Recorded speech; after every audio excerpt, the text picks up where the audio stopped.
आज की वीडियो में ना हम कल्चर एंड पर्सनालिटी का टॉपिक देख रहे हैं। तो जहाँ पे सबसे पहले कोर कंसेप्ट देखेंगे, सबसे पहले देखेंगे कि कल्चर क्या होता है, जिसमें सबसे पहले इसकी डेफिनेशन देंगे और साथ में बताएंगे कि मटेरियल वर्सेस नॉन मटेरियल क्या होता है और कल्चर लैग क्या होता है बेसिकली। देन उसके बाद पर्सनैलिटी देखेंगे कि पर्सनैलिटी क्या होती है ना। तो कल्चर सबसे पहले देख लिया, उसके बाद बोलेंगे कि पर्सनैलिटी क्या होती है, एंड फिर हम देखेंगे कि पर्सनैलिटी को हम डिफाइन करेंगे और साथ में बताएंगे कि बायोलॉजिकल वर्सेस जो सोशल डिटर्मिनिस्ट जो होता है वो क्या है, बेसिकली डिटर्मिनेंट्स क्या है इसके बेसिकली। फिर हम रिलेशन के बारे में बात करेंगे और कुछ कुछ उसमें चीज़ें कवर करेंगे, कुछ थिंकर्स कवर करेंगे उन्होंने क्या बताया, कल्चर और पर्सनैलिटी ऑफ स्कूल में क्या होता है, इम्पैक्ट ऑफ कल्चरल वैल्यूज़ में इंडिविजुअल के ऊपर होता है, और सब चीज़ें इसमें देखेंगे हम। तो स्टार्ट करेंगे कल्चर एंड पर्सनैलिटी के साथ, कौन कंसेप्ट के साथ, जिसमें कल्चर स्टार्ट कर रहे हैं, जिसमें डेफिनेशन बता रहे हैं सबसे पहले हम। तो कल्चर क्या है? Culture is a entire way of life of society including it's knowledge, belief, art, moral, laws, customs, and other capabilities and habits acquired by the individual as a member of the society. So it I learned, not biological, shared by the groups. Symbolic होता है, symbolic मतलब it is based on the language, sign and adaptive. तो culture ये सब है, culture is learned, culture is shared, it's a symbolic and it's a adaptive. तो two main components देखेंगे चलो इसके अब हम। एक है मटेरियल कल्चर, एक है non material culture. Material culture जो होता है वो तो टेंजिबल होता है, physical objects created by the society, and for example जैसे कि टूल्स, बिल्डिंग्स हो गया आपका, फिर क्लॉथिंग हो गया, फिर टेक्नोलॉजी हो गया, आर्ट हो गया, सब इसमें आएंगे आपके। और दूसरा जो टाइप ऑफ कल्चर होता है वो होता है आपका नॉन मटेरियल कल्चर। तो नॉन मटेरियल जो कल्चर होता है वो इंटेंजिबल क्रिएशन होता है और एब्स्ट्रैक्ट आइडिया ऑफ सोसाइटी पे, वही value, norms, language, ritual, customs etcetera. एक कल्चरल लैग का कंसेप्ट देख लेते हैं इसमें। कल्चर लैग का कंसेप्ट जो विलियम एफ ओगबर्न ने दिया था। तो आइडिया ये है that material culture changes rapidly, कि जो मटेरियल कल्चर होता है ना मेरे भाई, बहुत जल्दी चेंज करता है। बट जो नॉन मटेरियल कल्चर होता है, जैसे कि वैल्यूज़, नॉर्म्स होते हैं, ये चेंज तो होते हैं पर थोड़ा धीरे होते हैं, and this create a lag और strain the society. For example, rapid development of internet material has outpace the development of law, social etiquette for the online behavior non material, leading to problems like cyberbullying and privacy issues. चलो ये तो हमने बात कर ली culture के बारे में। चलो पर्सनैलिटी के बारे में देखते हो। पर्सनैलिटी क्या है? Personality is basically a relative stable pattern of thought, feelings, behavior and distinguish one individual from the another. तो इसके डिटर्मिनेंट्स नेचुरल भी हो सकते हैं, नेचर भी हो सकता है, और ठीक है। तो इसके ना डिटर्मिनेंट्स देखते हैं, नेचर वर्सेस जो आपका नेचर डिबेट है। तो सबसे पहले बायोलॉजिकल डिटर्मिनेंट्स नेचर देख लेते हैं। तो इट इज़ जेनीटाइसिस, मतलब कि it is inherited temperament. For example कि इंट्रोवर्जन टेंडेंसीज जो होगी आपकी, फिर एक्सट्रोवर्जन टेंडेंसीज होगी, ये सब इसमें आएगा। प्लस हॉर्मोन्स एंड फिजियोलॉजी, जैसे कि brain chemistry affecting the mood and the behaviour. Social and cultural determinants में हम नर्चर देखते हैं, जिसमें हम देखते हैं culture, socialisation and social roles and situations. तो कल्चर में आता है कि ब्रॉड सोशल इन्फ्लुएंसेस की बिलो सॉरी सोशलाइजेशन में कि specific process within the family, school. Plus social roles and situation में देखो कि behaviour affected to context, a person act differently as a parent versus as a employ. तो sociological conscious ये निकल के आता है यहाँ पे कि personality is a product of continuous interaction between the biological potential and the social cultural environment. Biology provides a new raw material, culture provides a blueprint. चलो रिलेशनशिप देखते हैं अब। Culture shape personality, important topic है। Yes, it is a very important topic. Topic इसलिए important है कि how culture shape the personality. तो core idea ये है, culture as a mould and blueprint. बोलते हैं कि कल्चर प्रोवाइड जो है वो टूल किट प्रोवाइड करता है। कल्चर जो है वो टूल किट प्रोवाइड करता है, value, norms, roles which is applicable to individual, tool kit provide करता है। It set the boundaries of what is consider normal, desirable, and possible, thereby shaping the behavior of the shared personality structure among the its member. फिर बात ये निकल के आती है कि कल्चर एंड पर्सनैलिटी स्कूल। तो the school of thoughts early जो मिड 20th century वो आर्ग्यू करते हैं that each culture produce a distinctive dominant personality type, जिसमें आर Benedict the pattern of culture ये कहते हैं। उन्होंने यूज़ किया एक नाइट्स कीज टर्म, जहाँ पे उन्होंने यूज़ किया इसको एपोलोनियन एंड डायोनवाइसियन जो भी है, ये दो टर्म्स इन्होंने यूज़ की। इसको ए लिख लो, इसको डी लिख लो। To describe the cultural pattern, cultural patterns को डिस्क्राइब करने के लिए इन्होंने ए और डी यूज़ किया। ठीक है, तो ये पहला है जो कि है अपोलोनियन कल्चर। तो यहाँ पे ये बोलता है कि यहाँ पे वैल्यू की मोडरेशन होती है, हार्मनी होती है, रिचुअल्स होते हैं, and avoiding excuse, personality mould, काम, कोऑपरेटिव एंड कंट्रोल्ड। और जो डायोन्सियन कल्चर है इसमें वैल्यू एक्सक्यूजेस, वैल्यू एक्सेस होता है, कंपटीशन होता है यहाँ पे। ठीक है, एंड इस स्टैटिक क्या लिखा है, एक्सपीरियंस। और यहाँ पे पर्सनैलिटी मोल्ड कैसे होती है, बंदा यहाँ पे अग्रेसिव होता है, कॉम्पिटिटिव होता है, सीकिंग प्रेस्टीज होता है। तो की पॉइंट ये निकल के आता है कि culture is a coherent whole that select and encourages certain personality traits while discouraging other, creating a culture personality patterns.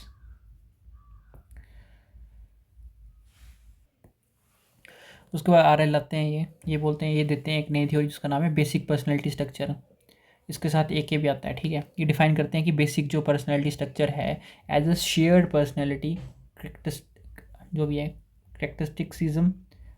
characteristics common to the majority of the society members। तो बोलते हैं ये प्रोसेस होती है। प्रोसेस के बारे में बताते हैं। द कल्चर प्राइमरी, जो कल्चर्स प्राइमरी इंस्टीट्यूशन है, जैसे कि फैमिली स्ट्रक्चर हो गया, चाइल्ड रियरिंग एक्टिविटीज़ हो गया like breast feeding duration and toilet training, it create a common early childhood experience. This shape basic personality which in turn sports the culture secondary institutions जैसे कि reason, rituals etcetera. फिर इसका example देते हैं एक कि society with a strict early toilet training might produce a adult with high anxiety and a need for order reflecting in the rigid religious rituals. फिर एक थर्ड थिंकर आते हैं एम मैड, और ये it is a pioneering cross culture studies के लिए बिल्कुल एक मतलब पॉइनर माने जाते हैं बेसिकली। ये कहते हैं कि, या फिर टू बी मोर प्रिसाइज, ये डेमोन्स्ट्रेट करते हैं कि personality trends assume to be biological like gender traits are largely culture. Famous study इनकी ये है, they compared the adolescents in the 3 New Guinea societies. तो ये 3 ग्विना की सोसाइटीज़ थी, यहाँ पे इन्होंने किया। तो पहली सोसाइटी में ये पाया गया कि man and women are gentle और कोऑपरेटिव। दूसरी सोसाइटी में पाया गया कि man and women are aggressive और कॉम्पिटिटिव। और थर्ड सोसाइटी में यह पाया गया कि gender roles are reversed to the best, womens are dominant, very practical, man are emotional, artistic. तो कंक्लूजन ये निकल के आता है कि human nature is almost unbelievably malleable and personalities is a cultural artifact. अच्छा, इम्पैक्ट क्या है कल्चरल वैल्यूज़ का इन केस ऑफ इंडियन कोलेक्टिविज्म? पहला है कल्चरल वैल्यूज़। तो कोलेक्टिविज्म है यहाँ पे, मतलब prioritising the group goals over the individual ones versus the West individualism. Society how it mould personality. Number 1 पहला है आपका self concept. I am a son member of Gupta family, a Hindu, versus I am a John, a independent person. Decision making, major life choice, career, marriage are often family driven, not purely individual. Trained and encouraged.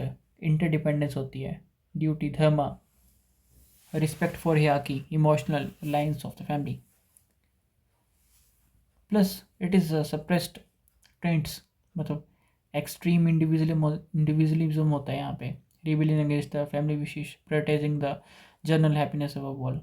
Modern shift ये है, globalisation introduce the individualistic values, creating a hybrid personalities types in urban Indian youth, torn between the family duty and the personal ambitions. Everyday example जो कि आप डाल सकते हो कहीं भी, कॉम्पिटिटिवनेस वर्सेस कॉपरेशन में. तो कल्चर ए है, कल्चर बी है. कल्चर ए जो है वो कॉम्पिटिटिव है. Competitive corporate American culture that reward individual achievement, personality mould. यहाँ पे ऐसी पर्सनैलिटी बनती है उसकी, वो एम्बिटियस होता है, असर्टिव होता है, सेल्फ रिलायंट इंडिविजुअल होता है. कल्चर भी में अगर आप देखोगे तो कोऑपरेटिव में Japan cultural ambition has a group harmony हुआ. पर्सनैलिटी कैसे होती है यहाँ पे, कॉन्सेंवल होता है, मोडेस्ट होता है, टर्म ओरिएंटेड इंडिविजुअल होता है. इमोशनल एक्सप्रेशन की अगर बात करो तो मेडिटेरेनियन कल्चर ओपन है, लाउड है, एक्सप्रेसिव कम्युनिकेशंस है इन देयर नॉर्म्स. और पर्सनैलिटी कैसे उभर के आती है, इमोशनल, आउटवर्डली इमोशनल, ऐसी कुछ पर्सनैलिटी निकल के आती है. पर आप नॉर्डिक कल्चर को देखो तो वो वैल्यू रेस्टेंट है, प्राइवेसी पे ज़्यादा ध्यान देते हैं एंड क्वाइट कम्युनिकेशन. उनकी पर्सनैलिटी निकल के आती है more reserved, private and emotionally controlled. Plus time अगर आपको ओरिएंटेशन में आएगा तो आप बोलोगे कि German Swiss culture high values on precision and punctuality, मतलब बोलते हैं कि time is a money, German कहते हैं.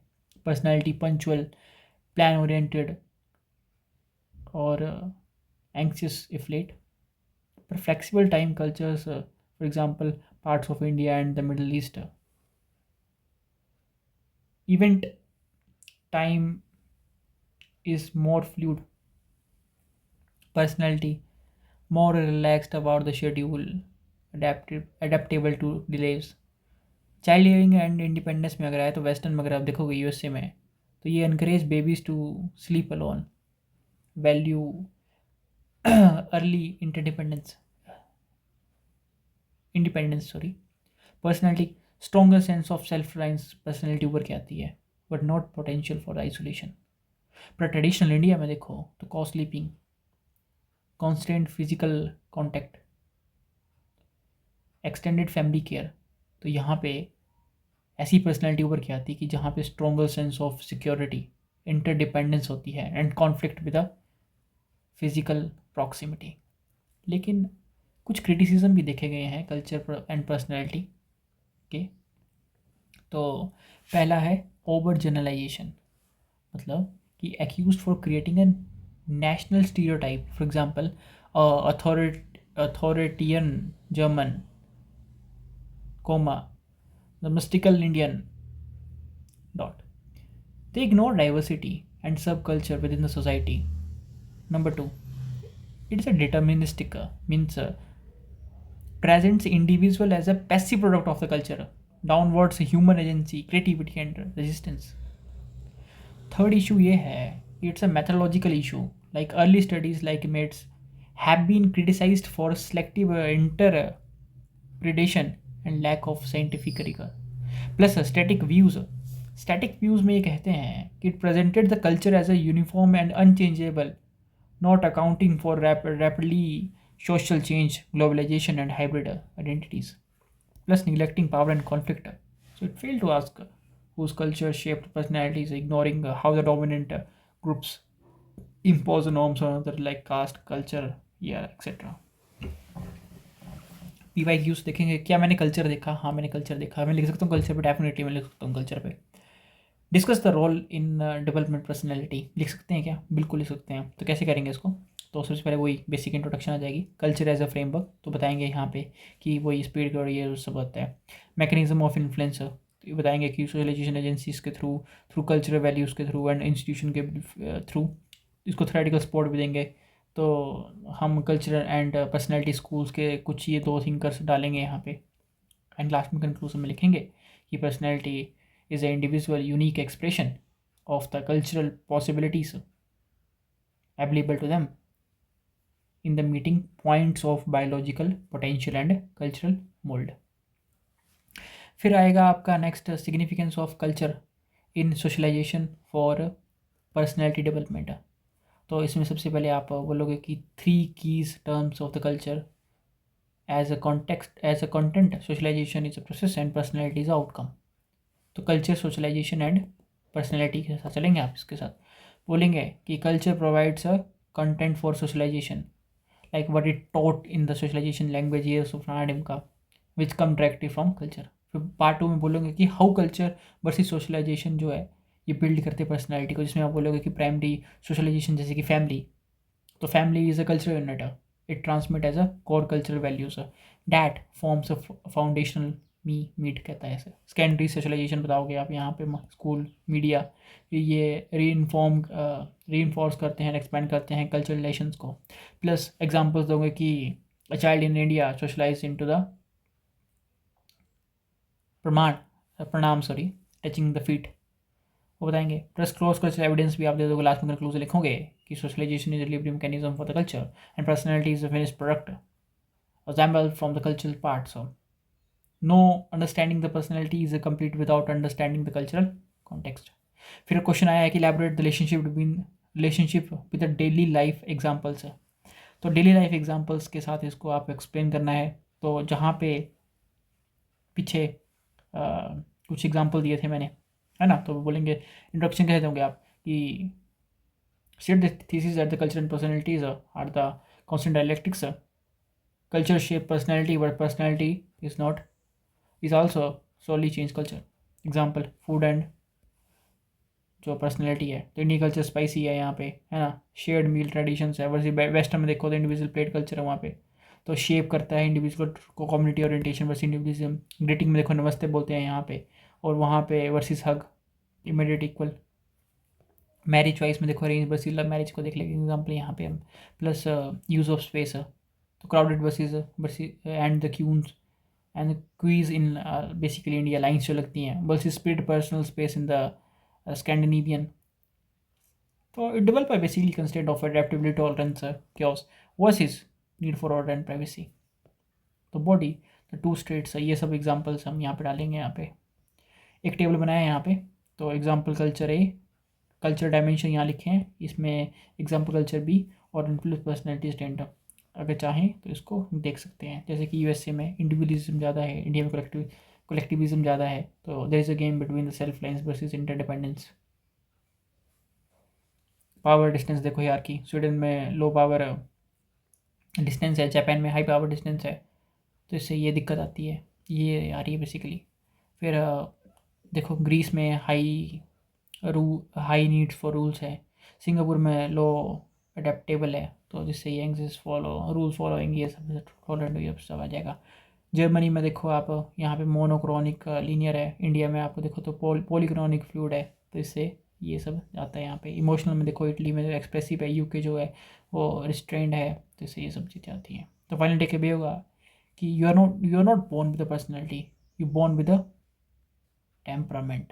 The culture you are born into takes the sorry take that temperament and through the lifelong process of socialization shapes it into a recognized personality, one that both fit into and perpetuate that agriculture. Moreover, however, the modern globalized world, individuals are increasingly exposed to the multiple cultures mold, leading to the more complex and multi-faced personalities.